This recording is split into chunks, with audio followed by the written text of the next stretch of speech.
This board uses a removable cell battery that uses power only when you're using the delete button.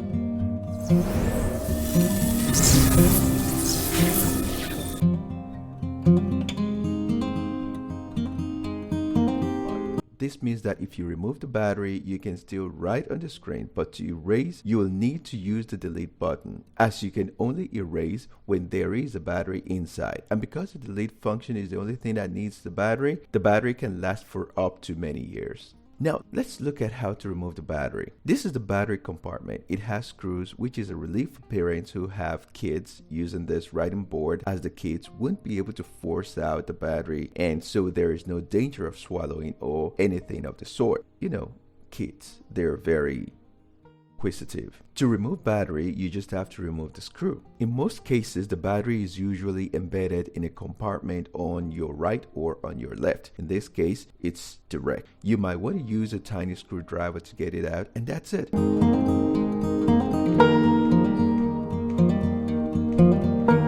So the battery is placed like facing down, and if anything, make sure you change the battery. Make sure the negative side faces up and the positive side faces down. If not, it's not going to work. It uses a small lithium battery, A CR2025 battery. See here we have a sort of bed, so there is no problem. There shouldn't be any problem, and you can still write on this with no problem. The only problem you might have is, since there is no battery and the only thing that uses battery is the delete button, you won't be able to delete. That's the only problem. So we're going to proceed, put the battery back in, and that's it.